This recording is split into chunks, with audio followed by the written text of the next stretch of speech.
അങ്ങനെ ഞങ്ങൾ വീണ്ടും ബുക്ക് സ്റ്റോളിൽ വന്നേക്കുവാണ്. ഇത്തവണ ഒത്തിരി ബുക്കുകൾ, ഒരു ഏകദേശം ഒരു 20ഓളം ബുക്കുകൾ നമുക്ക് മേടിക്കാനുണ്ട്. അത് തപ്പി ഇറങ്ങിയതാണ്. HNC പബ്ലിക്കേഷൻസിലാട്ടോ ആദ്യം വന്നത്. അങ്ങനെ കുറേ അധികം തപ്പി ഒരു 20ഓളം ബുക്കുകൾ മേടിക്കണമായിരുന്നു.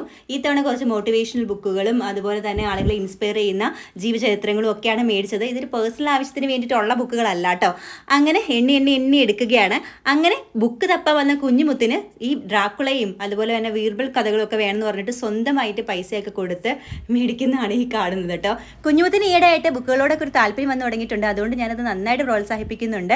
അതിനുശേഷം നമ്മൾ DC ബുക്സിലാണ് കേട്ടോ വന്നിട്ടുള്ളത്. DC ബുക്സിൽ പുതിയതായിട്ട് ട്രെൻഡായിട്ടുള്ള ബുക്കുകളും പുതിയതായിട്ട് പ്രസിദ്ധീകരിച്ച ബുക്കുകളൊക്കെ കാണുമ്പോൾ നമുക്കിങ്ങനെ വാരി എടുത്തുകൊണ്ട് പോകാനായിട്ട് തോന്നും. എനിക്കിങ്ങനെ സൂപ്പർ മാർക്കറ്റ് അതുപോലെ തന്നെ ഈ ഒരു ബുക്ക് സ്റ്റോളൊക്കെ പോകുന്നത് ഭയങ്കര ഇഷ്ടപ്പെട്ട കാര്യമാണ്. അങ്ങനെ അതൊക്കെ മേടിച്ച് കഴിഞ്ഞിട്ട് കട്ട്ലേറ്റ് വേണമെന്ന് പറഞ്ഞ് നമ്മൾ ബേക്കറിയിൽ വന്നേക്കുവാണ്. അങ്ങനെ ഈ കട്ട്ലേറ്റ് ഒന്ന് കഴിക്കട്ടെ കേട്ടോ. അപ്പോൾ അടുത്ത വീഡിയോ ആയിട്ട് കാണുന്നത് വരേക്കും ബൈ ഫ്രം വർഷ വിയോ.